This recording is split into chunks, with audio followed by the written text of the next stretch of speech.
All right. All right. I am recording, so we're good. All right. Let me Perfect. go away.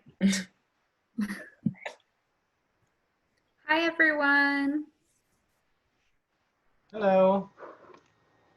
Good morning, good afternoon, depending on your time zone.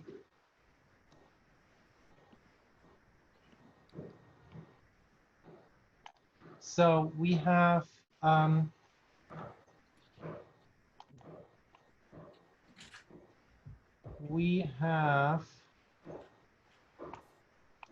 12 participants at the moment. So I think we're missing 1 or 2 students. Yeah, maybe let's wait for another minute. It's what time is it? 12:02.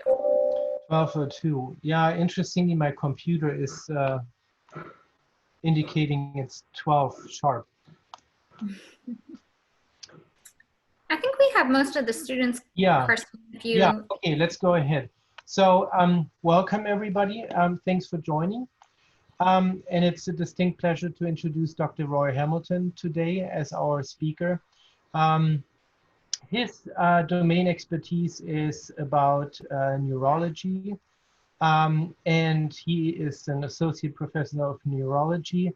And it's worth putting his name into Google and to go into his faculty sketch and to get a sense of what his shared responsibilities are, because he's not only very active in his research field, but also contributing importantly to diversity at Penn. He is a director at the Brain Stimulation, Translation, Innovation, and Modulation STIM Center, and many other responsibilities. So take a look, and without further ado, Roy, please take over. And thank you very much for joining us again this year. Great. Well, thanks again for having me. I always love giving this talk. As was just noted, I do wear a few hats at Penn. So since I think part of this talk involves discussing aspects of my career as well as my science, I'll give you guys a quick tour through that. I am a neurologist. I'm an associate professor of neurology, specifically behavioral neurology. So I spend a lot of my time thinking about how the brain creates thought and what goes wrong with diseases that affect aspects of human cognition. I'm also the director of my own lab, which is called the Laboratory for Cognition and Neurostimulation. And then more recently, a broader center at Penn called the Penn Brain Science Translation, Innovation, and Modulation Center, which unites the various researchers who do this kind of research, neuromodulation research, brings them together under one banner. And then I'll also talk a little bit about my work as a diversity advocate here at Penn and in my field. So this is our roadmap for today. Like I said, it is twofold, right? So we'll talk a little bit about my career focus and my career arc. So autobiography, career, and narrative, and then we'll shift and we'll talk a little bit about one aspect of the kind of science that I work on. So again, I do non-invasive neuromodulation, magnetic and electrical brain stimulation. A lot of the time, the focus of that is in cognitive neuroscience. So it's trying to elucidate structure function or network function relationships in the brain. If you stimulate some area of the brain, what aspect of cognition gets modulated? What does that tell us about the brain? Or the focus is on translating those insights into patient populations. Is it possible to improve cognition? But there is another aspect, and that is that these technologies are becoming more and more available to the public, raising questions of whether or not it's possible to enhance normal cognition using non-invasive brain stimulation. So that's the aspect of this field that we'll be discussing today, just giving a brief overview. And I'll break that down into a few categories that we can think about. the first is a primer, if you will. We'll just introduce what magnetic and electrical brain stimulation are. Then the promise, which is what are some of the data that would make you think that it is possible to enhance healthy cognition, basically make individuals who have healthy brains think quantitatively and qualitatively differently and better than they otherwise do normally. And then we'll briefly touch on what some of the products are, right? Because they are out there in the market. And then we'll talk about some of the perils, largely theoretical. What could be the problem with modulating the brain if that is sort of left completely unchecked or unregulated, right? And then we'll close. All right, so a little bit about me. This, as you can tell, if the camera is good enough to pick up how much gray hair I have now, you could discern that this picture of me must have been taken some time ago, and it was. So I am originally not a Philadelphian. I'm not actually originally an East Coaster. As you can see from this image, I'm with these two lovely older people. Those are my parents. My father has since passed. That's my mother there on the other side. And what might also be self-evident from the picture is that I am biracial. So my father is African-American. My mother is a Japanese immigrant. I was raised essentially with the American side of my family, very, very little contact, at least initially, with the Asian side of my family. And on my American side of my family, I'm the first person to go through a lot of phases of education. And I think that partially motivates my interest in diversity. The first person to go through undergraduate, medical school, you name it, right? So I was saying I wasn't originally an East Coaster. I'm a transplant. I'm originally from here, all right, Long Beach, California.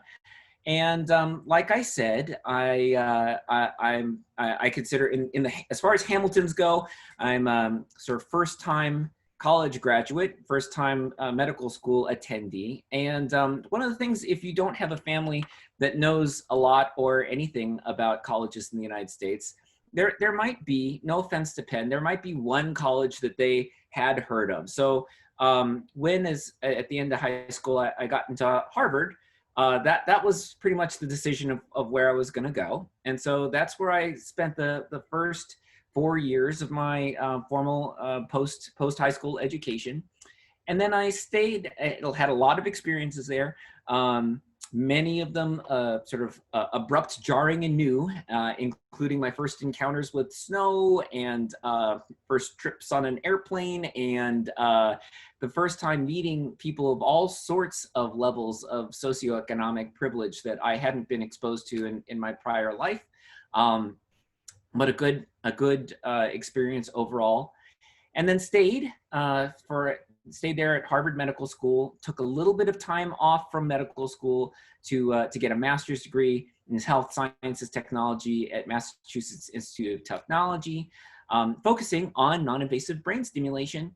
And then I transplanted to Penn to complete my medical training. So my residency in neurology, and then my subsequent, what they call fellowship in cognitive neurology, to specifically become a particular kind of neurologist. And then was appointed to the faculty in 2009 and have basically been, happily an educator and physician and researcher here ever since. All right, so that's a quick snapshot of my path. So what do? One of the things that I do outside of the research that we'll talk about is that I'm pretty heavily involved in programs for outreach, for diversity, inclusion, in light of recent times, also an expanding focus on anti-racism and equity. And so that takes a number of forms. I started out really involved in a lot of medical outreach and education outreach programs to West Philadelphia high schools. So this is a program that I was running for about 10 years called the Neuroscience Pipeline Program.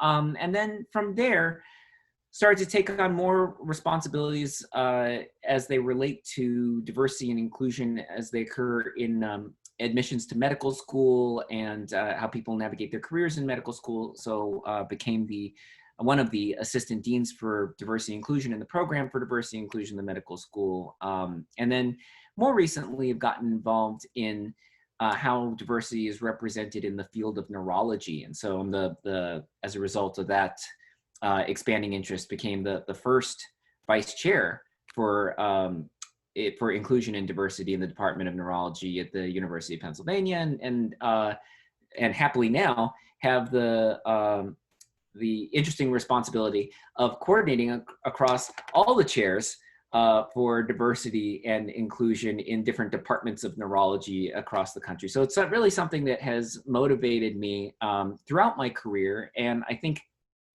a big part of that motivation was my own experiences in being the first person to encounter a college education and the obstacles and rough patches that lack of experience carried with it, and medical school and the sort of rough patches and obstacles that presented, and being really deeply interested in lowering that activation energy for other people who are trying to make that path themselves.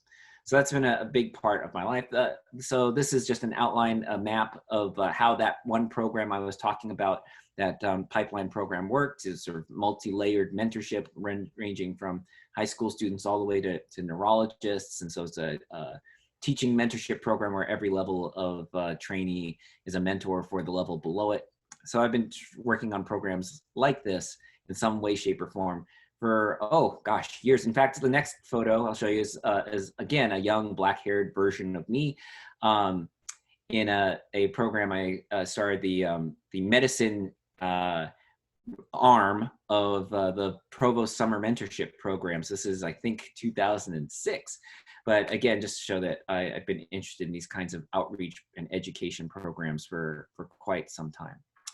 Of course, the other aspect of my work is my clinical work. So as I mentioned, I'm a behavioral neurologist. I spend a lot of my time thinking about how the brain accomplishes the miraculous action of thought and other aspects of cognition. I see patients in the Penn Memory Center, which is the University of Pennsylvania's Alzheimer's Disease Research Center. So I see a lot of patients whose primary problem is forgetfulness, in the setting of what will end up being a neurodegenerative disease, and spend a fair amount of time in both my clinical life and in my research life trying to find solutions to enhance the cognition of individuals who are suffering from those diseases, as well as other conditions that affect cognition like stroke. All right, so then let's spend the rest of the time talking about brain stimulation. And here I'm going to talk about two specific modalities of brain stimulation. There are others, but the two I want to talk to you about today are transcranial magnetic and transcranial direct current stimulation. And the basic idea behind the two of these, so transcranial magnetic stimulation involves the application of an electromagnet. So basically, as the illustration depicts, you place a coil of wire over the head, and you pulse an enormous amount of electricity through that coil. And when you do, it creates a fluxing magnetic field. That fluxing magnetic field will pass through various tissues. It will pass unabated through the scalp, the skull, the cerebrospinal fluid, you name it, through to the brain.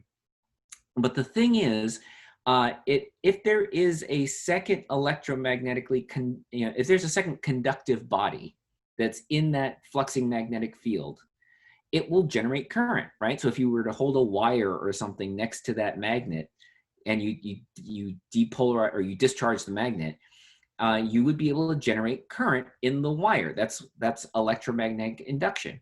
Well, neurons in the brain operate via electrochemical properties. So when you create that fluxing magnetic field, you create current in the brain, sufficient current to depolarize cortical neurons in a focal manner. So that means that from outside the head, you can take a coil of wire outside the head, position it to any position you want, and hit targets on the cerebral cortex with sufficient strength to depolarize neurons. right? And thus activate them and thus create neurologic effects. So transcranial direct current stimulation operates via a fairly different principle. I mean, still neuromodulation, but here the idea is that you're going to put electrodes in different locations on the scalp, and at least one of which has to be an anode, and at least one of which has to be a cathode.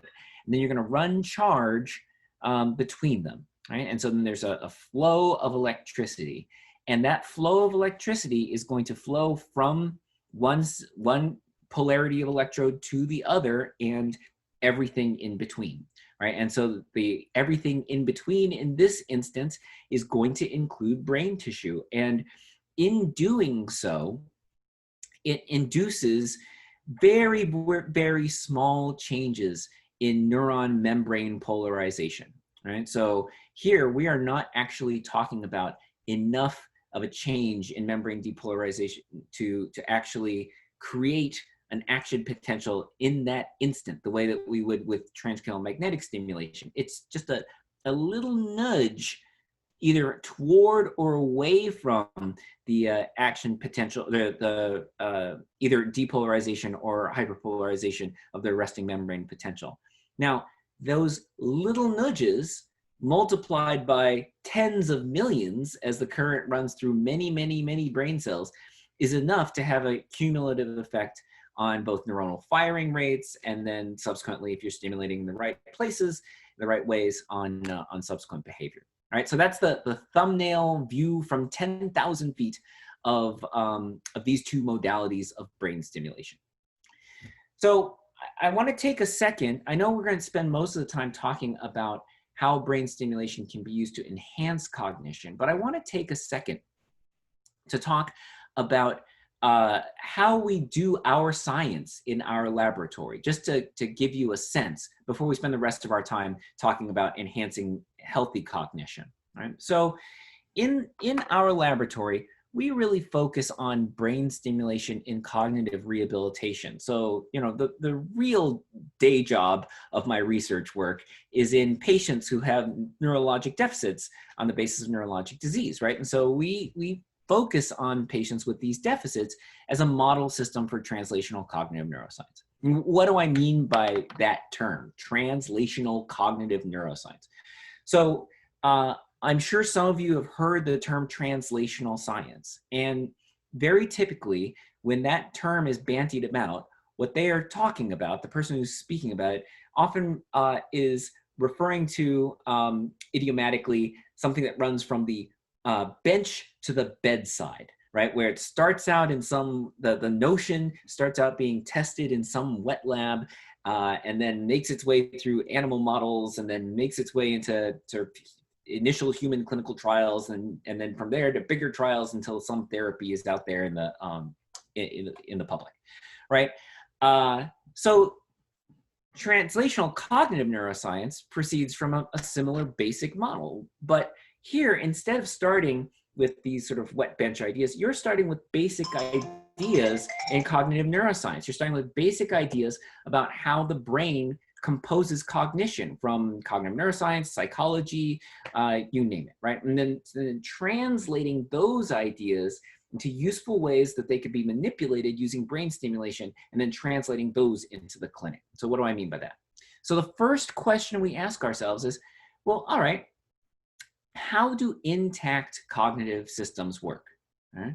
A lot of our work focuses on language. So what I'm putting up here on the slide is just an illustration of one model system of how the language system might function in healthy individuals. We are not going to go over it in detail. It's just there to be illustrative, to make the point that the first thing we ask ourselves in our lab is, how do healthy systems work? And we'll often use brain stimulation to try and flesh this out if there are aspects of a system that we don't understand or feel like it would be critical to understand in order to move forward.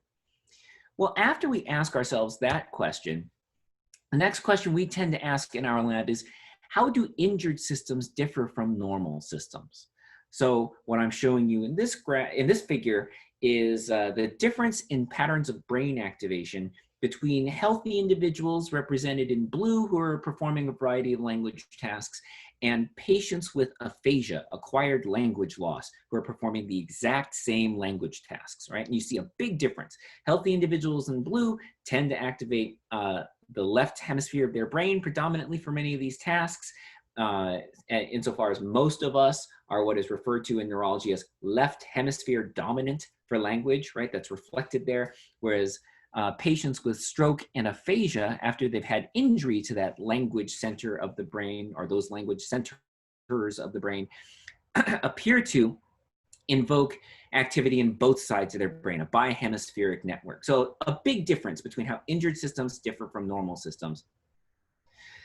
We then, after getting some insight into how these systems seem to reorganize themselves, ask how we can facilitate the reorganization of injured neural systems so that they function a little bit more like healthy systems, either in terms of anatomic patterns of where they activate or just functionally of how they perform their roles, right? And so we interrogate, we look at the function of different spots and, you know, identify, this was from a particular paper where we identified one spot as being particularly a useful one for manipulation if we wanted these systems to function a little bit more efficiently based on this difference between healthy systems and injured systems.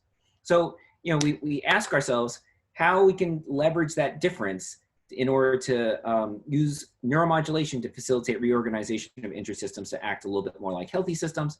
And then the way we test that is to go ahead and stimulate and see if the behaviors get better, right? So we are literally taking ideas that translate from basic concepts in cognitive neuroscience and translating them into patient populations, see whether or not we can improve things like, well, in this particular graph, naming in a variety of different categories like actions, animals, and tools.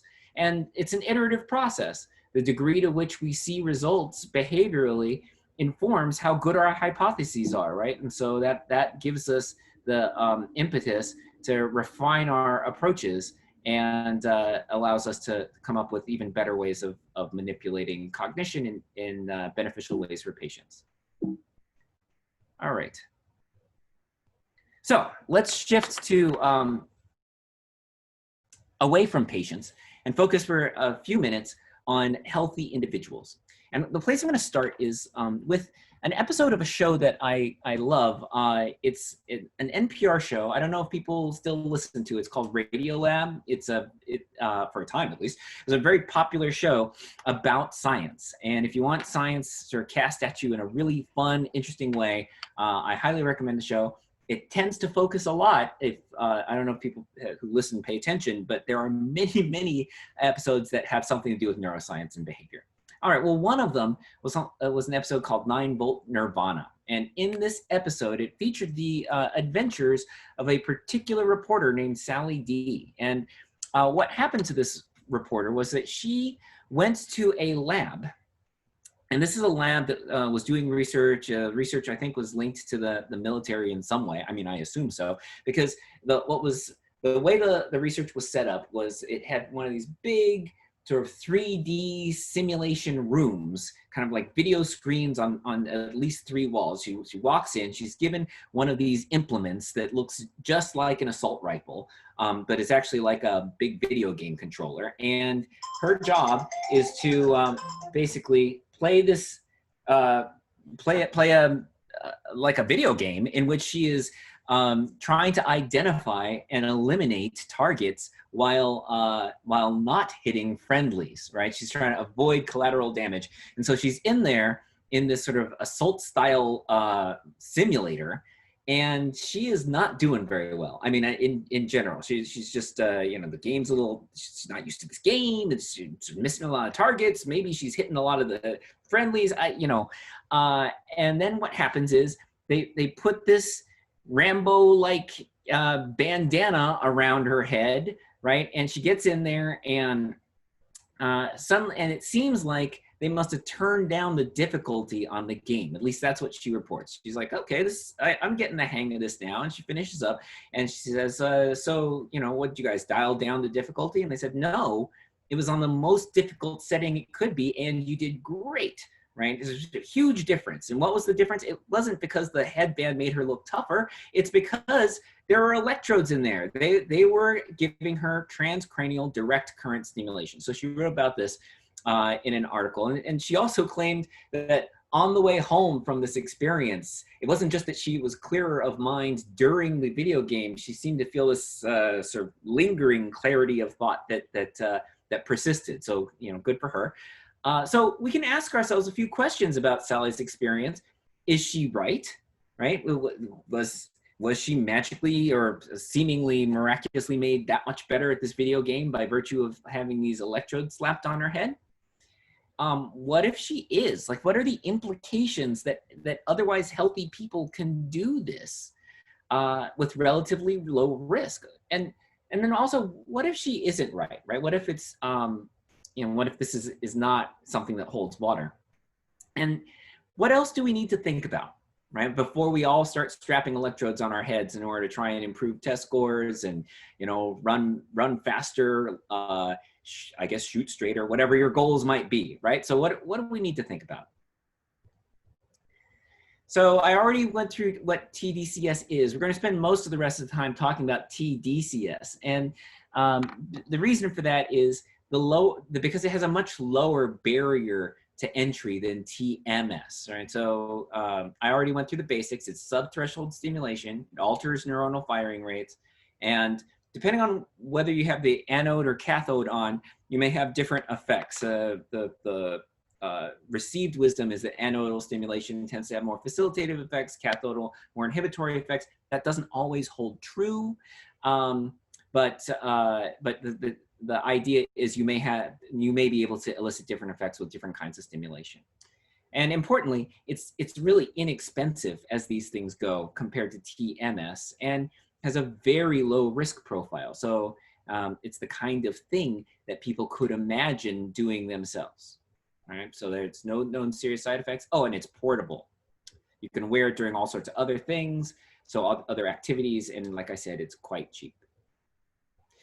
I just wanted to take a second to talk a little bit more about some of the putative mechanisms of TDCS.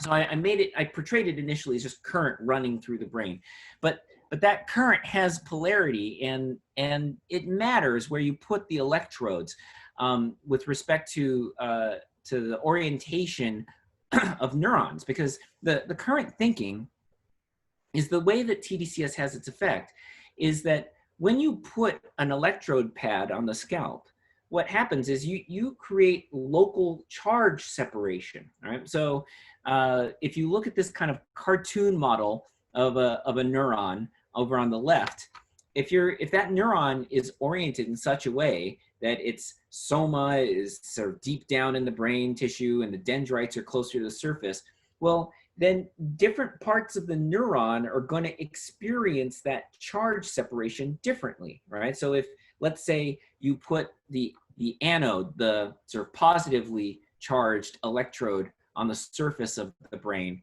well, then you're going to attract negative charge to the dendrites of this particular neuron. And by virtue of charge separation, you'll have positive charge closer to the soma of the neuron. And it turns out that neurons are different parts of a neuron are differentially sensitive or differentially effective in modulating resting membrane potentials. And so it's that differential effect based on which part of the neuron is seeing what kind of charge that is responsible across, millions of neurons for the overall effects that TDCS is thought to have.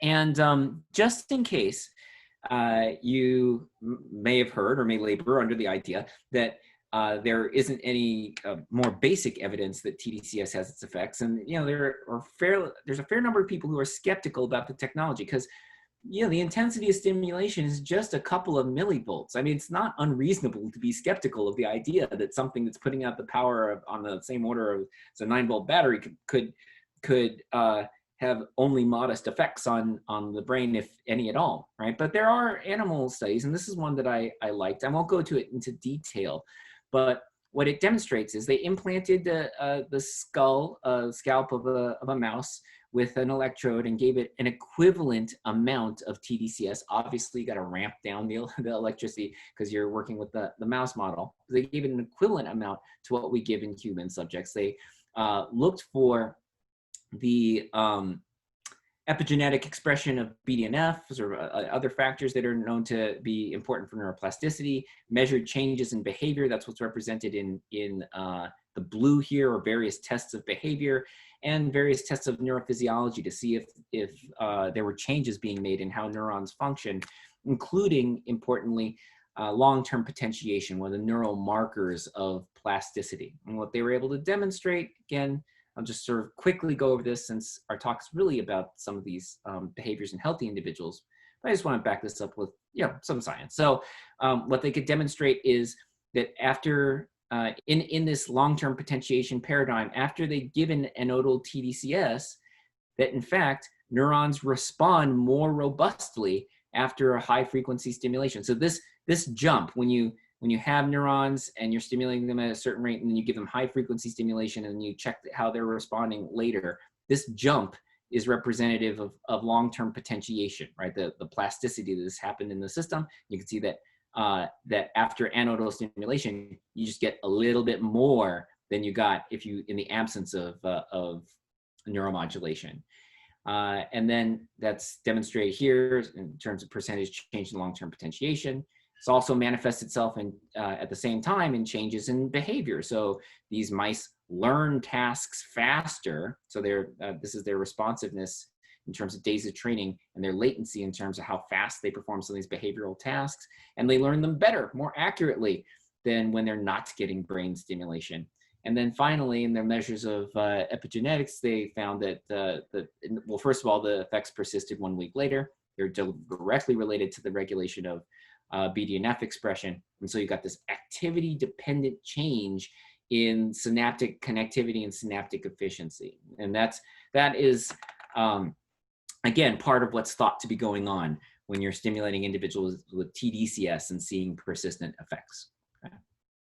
All right, so let's do a quick overview of some areas where it's been demonstrated that you can give TDCS in healthy individuals and induce some improvement in behavior. And I'll, because I'm the one talking, I'll talk a little bit about some of the work we've done, but there are plenty of other people who've done work in similar areas.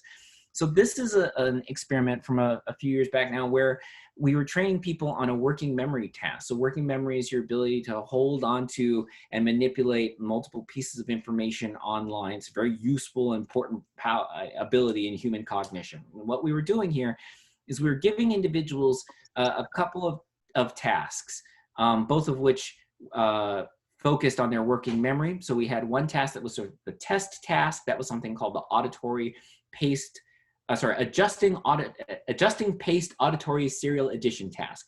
So basically you're given a string of numbers. Your job is to add together the last two numbers that you heard. Okay, and so you have to sort of keep all the numbers, you have to keep the numbers in mind, but just the last two you heard, and you have to get rid of the one that's three numbers away from what you heard, that kind of thing. So you have to sort of, it's a lot of mental manipulation, and you can make it harder by making it faster. That's the adjusting part of the PACEAT.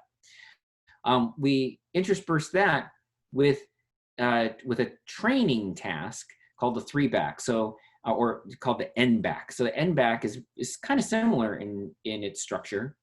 You're given a series of stimuli. In this case, we use letters, and you have to indicate when a certain stimulus was presented N stimuli ago, right? N-back. So let's say we're doing a 2-back, and you're supposed to detect when when the letter Q was used, right? It would be like F, Q, R, T, and then you would indicate that 2 ago was the Q, right? But you'd have to keep doing that continuously. You're looking for these stimuli. There are several stimuli ago, right? And so that depending on whether your N is low, like 1 or 0, it's an easy task. If your N is very high, it's very hard to keep all that information online.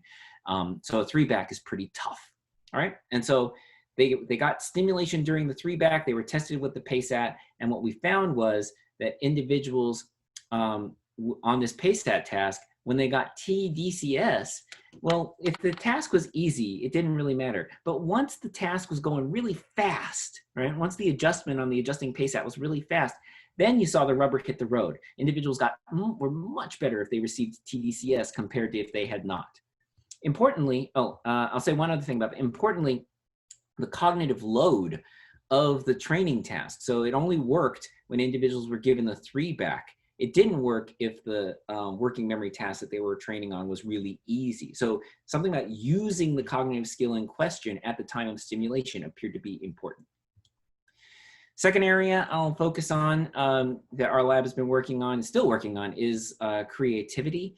So here we had a different stimulation approach, and what we were doing in this case was we were giving a little bit of inhibition to part of the frontal lobe, with the idea being that the frontal lobe exerts a lot of what we call cognitive control. Some of that cognitive control can make it a little bit rule-bound about what I'm about to describe to you. And so we're just loosening that control a little bit to enhance creativity. So the task was the use of common objects for novel purposes. All right. So for example, in this particular illustration I have up here, you see a picture of a shoe and you think to yourself, okay, I'm not going to use that as something to put on my foot. It might work well as something to drive in a nail, right? That's a novel use for a common object. And so we showed people lots of pictures of common objects, and their task was to come up with a novel use for it as quickly and as effectively as they could. So when we loosened up that control of the inferior frontal gyrus a little bit, what we found was people were a lot faster at coming up with a novel use for a common object. And probably more importantly, they're much less likely to not be able to come up with a novel use for a common object. It's kind of a hard task to come up with, to sort of be MacGyver-like and come up with a new use for something on the spot, right? You were much less likely to zero out on that if you had received inhibitory TDCS to your frontal lobe. We've also used it to diminish the likelihood that someone is going to smoke if they're a smoker. So, depending on how you think about things, you can think of this as a clinical application, or you can think of it as a kind of enhancement in otherwise healthy people who happen to be smokers. We could debate that. But what we demonstrated was that we had smokers abstain from smoking for a period of time and then stimulated them and found that they were able to abstain for a little bit longer if they had received facilitative or anodal stimulation over their dorsolateral prefrontal cortex, over the frontal lobe, and that the total number of cigarettes that they would then reach for seemed to be less. Another application relatively recently, we're still exploring, is violent intent. This is with Adrienne Rain, who is a psychologist also appointed in criminology here at the University of Pennsylvania. And so here what we were doing was demonstrating that if you, again, a lot of this focuses on TDCS of the frontal lobes for reasons that I think are reasonably self-evident given the variety of behaviors we were looking at, that when we stimulated these individuals, they were and gave them a series of vignettes describing a variety of violent behaviors.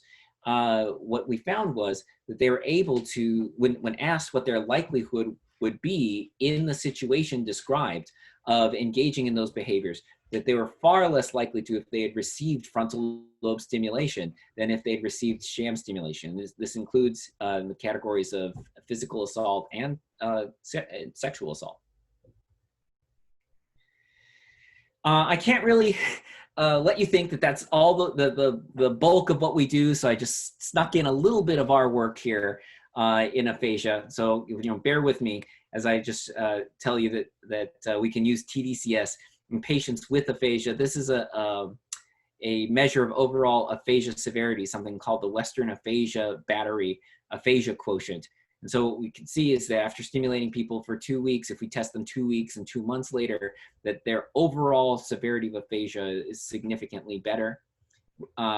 that was a slightly disingenuous graph I just showed you because it showed relative change. This is what it looks like in absolute numbers. So it's not like night and day. We're not curing this disease necessarily, but we are improving the disease in to a degree that most patients are able to appreciate.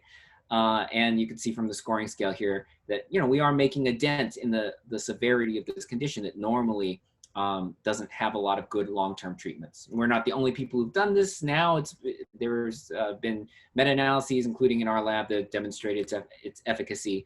Here you can see if you collapse across a bunch of studies using TDCS and aphasia that there's overall effect. And we're starting to do it in patients with neurodegenerative causes of aphasia too, right? So you can have language loss in the setting of different dementias collectively referred to as primary progressive aphasias. And we can show that you can use TDCS to enhance performance on tasks of language fluency that last as long as 12 weeks. This is as far out as we tested them. It might last longer, we don't know, but we have several clinical trials ongoing now to look at this at Penn. All right, so after that brief dip into the clinical, I wanna now shift to the commercial, right? Because there are several companies that are actually marketing these products to the public. So this is one of them, Focus. They currently are marketing most heavily to individuals who want to increase their athletic performance. So, and they're not the only ones, right? One of the more popular products that's on the market now for increasing the performance of high-end athletes is something called Halo. So it's really clever device in that it looks just like a set of large headphones, right? But actually there are electrodes right around here, okay? And then another one on the other side. And the reason it's there is that that's right around where your motor cortex would be, right? The motor representation. It just so happens if you have something that looks like headphones, the strap goes right neatly across where the motor cortex would be. And so people are using that to try to enhance their motor performance. Another product that was popular a couple of years ago was called the Think device. This is a very interesting device in how it's marketed. And it segues, I'll use this as a segue to talk about the language of marketing. So it markets itself as having vibes. I think one is for, oh gosh, what's it called? Energy. And I think the other one might be like, it's like chill or relax. It's some like very casual term, right? So, and that's what you're going for. You're going for one of these two vibes. And they got a placement if you want to achieve one vibe and a different placement if you want to achieve the other vibe, okay? So that seems, you know, in terms of clinical language, a little bit silly. So why would that be the case? Like why would devices market themselves this way? Well, a lot of it has to do with how these devices are going to be regulated and what the laws are around the regulation of devices and whether or not they're considered medical and have to jump through all the hoops that medical devices have to jump through to get approved, or whether you're considered, you know, something non-medical that, you know, you could pick up at your CVS or online or you name it, a much lower bar of regulation. Well, it turns out that the FDA makes that distinction on the basis of the language that is used to describe the device. So something counts as a medical device. I've highlighted the key phrase here. If it's intended for use in the diagnosis of disease or other conditions, or the cure, mitigation, treatment, or prevention of disease in man or other animals, right? And so you could take the same symptoms, you could take the same basic symptoms and give them a sort of non-clinical name, and that would have a dramatic effect on whether or not the FDA calls it a medical device, right? If I say this device is to ameliorate fatigue, well, it's probably going to be subject to some FDA regulation. Whereas if I say, well, this is an energy vibe, chances are it won't. Versus if I say this alleviates anxiety, then maybe it will. If I say this is for a chill vibe or whatever you want to call it, maybe it won't, right? And so the language is very intentionally chosen. And so a lot of the devices are at the level of being regulated very similarly to nutraceuticals, you know, that they basically have a lower degree of regulation compared to the way that drugs would be regulated, right? And a lot of it has to do with the specifics of the claims that are being made about the device, even if it's just in some ways, a matter of semantics.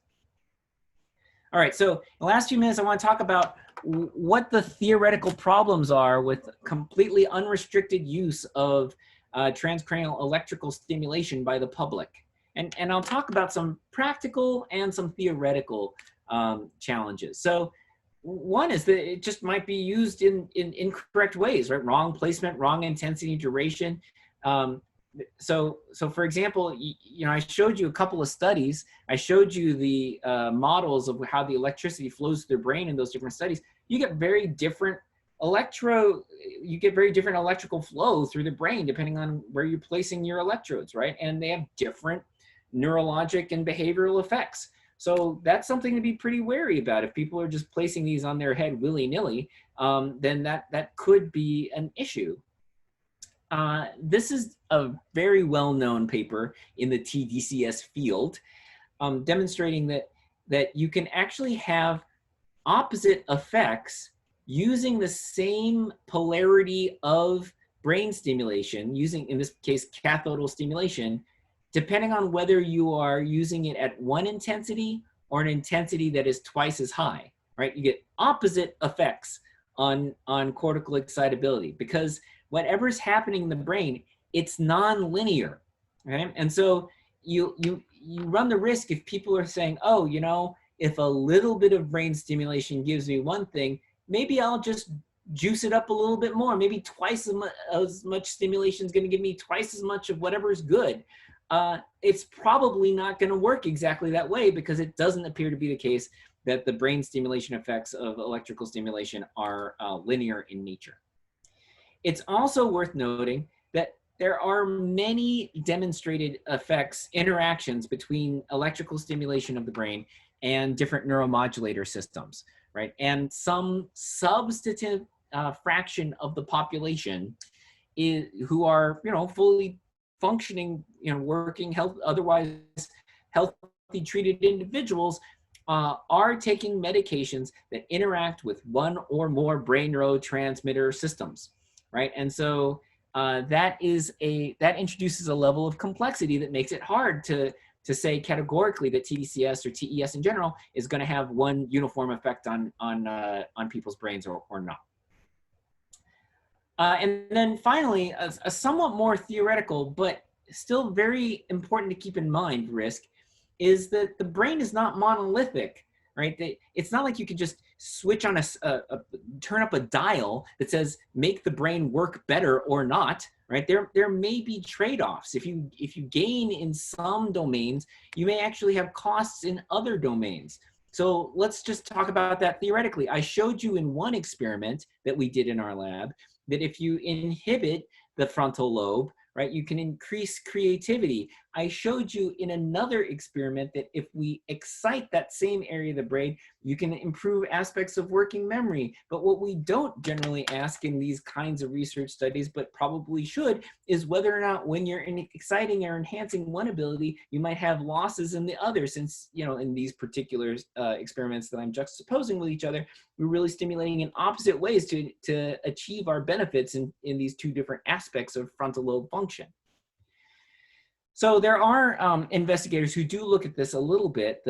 One of my colleagues whose work I really appreciate in this area is Roy Cohen-Kadosh, or the other Roy in brain stimulation. And so this is some work of his that I thought was great from, again, a few years back now. But what it was looking at was stimulating individuals who are learning the associations between these symbols and these numbers, okay? So you can think of it as learning a new number system, where the new number system is composed of these symbols. And then they're subjected to a behavioral task. The behavioral task is something called a size Stroop task. So they're looking at these two, and what they're deciding is, all right, which one of these is greater in value, right? So this is a 3, this is a, what is it? My screen is a little bit blocked off. Okay, this is an 8, right? So this is bigger, this is the bigger number. It also is bigger in size. So that's a congruency. People are faster to respond when the number that is bigger in value is also bigger in size. This is an incongruency. The number is 8 is bigger, but the size for the 3 is bigger, right? So people are slower when there's that kind of incongruency. And so that kind of shows whether you encoded these numbers, whether they're automatic for you, whether if you get these automatic congruency, incongruency effects. And what they demonstrated was that if they stimulate in one part of the brain, which the point is not to say which ones, but it's the posterior parietal cortex. But if they stimulate one part of the brain, they learn the numbers faster, they learn the associations faster, but they don't get that automaticity of the congruency incongruency effect. In the other part of the brain, they are slowed, they actually slow down in how long it takes them to learn the number associations, but they're more robust in that automaticity, right? So different aspects of learning of the task are differentially affected, and it seems like there's a trade-off depending on where you're stimulating. Also, more work from that same group shows that where you start from, what your starting ability level is seems to matter. So here they're using stimulation to try and enhance people's math ability. And what they demonstrate is that the people who have high math anxiety to begin with, which tends to correlate with not doing very well in mathematical tasks, they're the ones who benefit from TDCS. And the people with low math anxiety, they actually don't benefit from TDCS when they're trying to be taught to do math better. They in fact get a little worse, okay?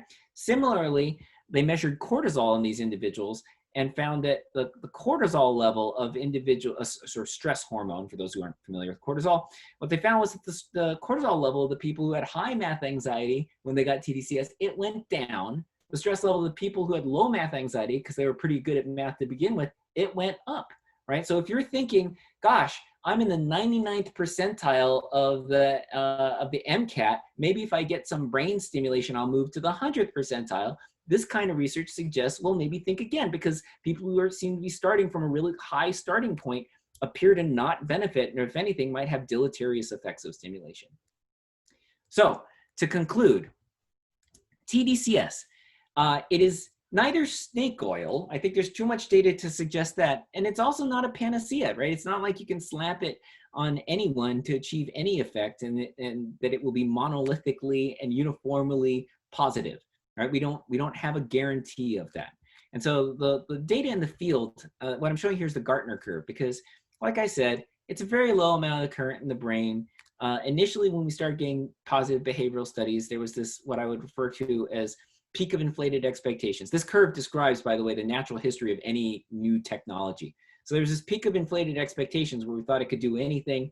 And then as people started demonstrating it doesn't do everything, they sort of went through this trough of disillusionment. Well, maybe it doesn't do anything. So we went through this period of skepticism. And now we're kind of slowly climbing up the slope of enlightenment, realizing that we probably know too much and have seen it do too much to think it does nothing, but it sure can't do everything. And so, a healthy dose of skepticism about it is still merited. Commercial devices.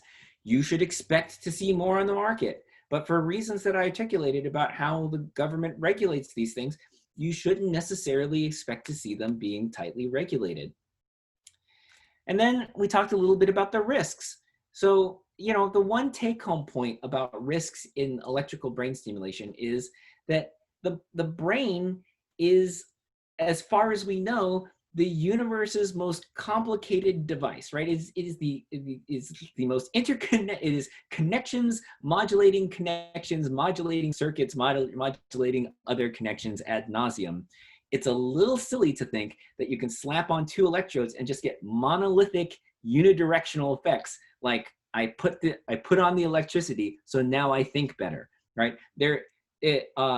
Until we have brain stimulation that is as complicated and as nuanced as the device, as the organ it's trying to stimulate, our likelihood of having risks, even if we don't perceive them, still exists. All right, so last little bit of advice. I try to boil down, again, this talk is also supposed to be a career narrative. And I tried to think about if I had one idea about what helped me as I went through a variety of stages in my career, what would it be? So I just want to leave you with that one piece of distilled advice. And it comes from my father, who, as I mentioned, did not go to college or medical school, but had nonetheless a ton of what I'm going to call folksy wisdom, sort of great common sense. And so one of the things he used to say to me a lot is that you can't fly with the eagles if you're running with the turkeys, right? And the point of that is that if you want to develop useful skills, useful habits, and your talents, then you go and you find the people who, you know, are going to challenge you and are also going to mentor you and are going to help develop your careers in the shape that you want it to be shaped, right? And all of you are doing that right now by being in programs like this. So, you know, this is not news to you, but I just want to emphasize how important it is for you by emphasizing how important it's been for me. So, you know, I've had a number of eagles in my career, both in medical school and then here at Penn, who've been instrumental in guiding me my career and showing me a model of what I could be as a faculty person, as a neurologist, and as a diversity advocate. I also want to give a big shout out to my most reliable eagles, you know, the people who give me strength all the time, and that is my family. It's good to have a good one of those too. All right. With that, these are a lot of the people who are involved in the work. Again, a lot of this work came from the Laboratory for Cognition and Neurostimulation, but also, you know, there's an overarching effort at Penn through the brainSTIM program that I want to emphasize too. And with that, I thank you for your time. I guess I have time for one or two questions. Thank you so much, Roy, for a wonderful presentation. Yeah, we have time for a couple of questions.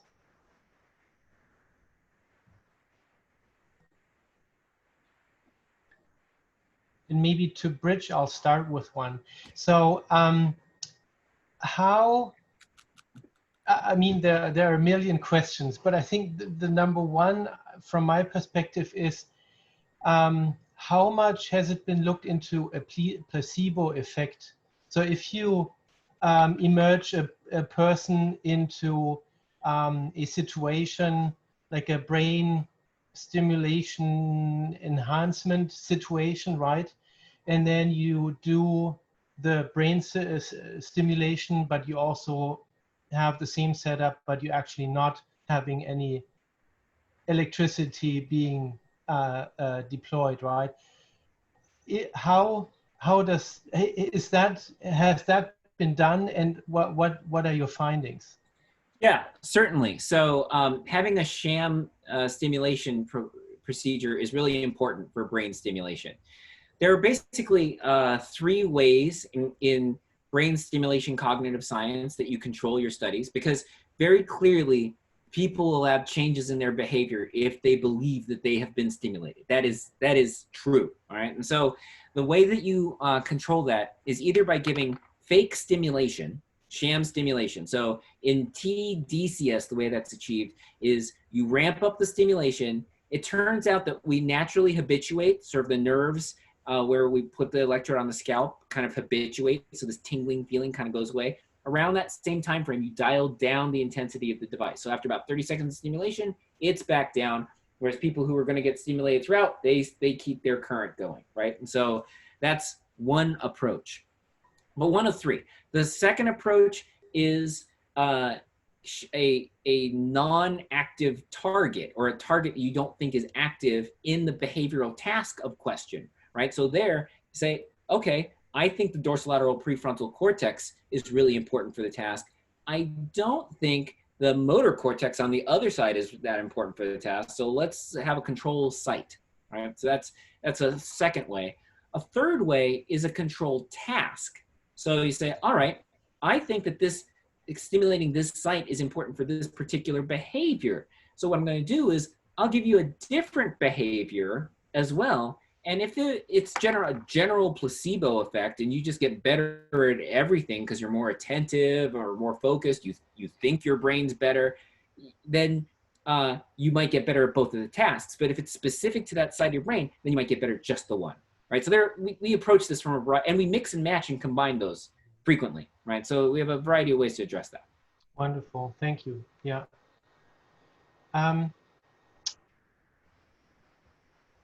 Who has a question?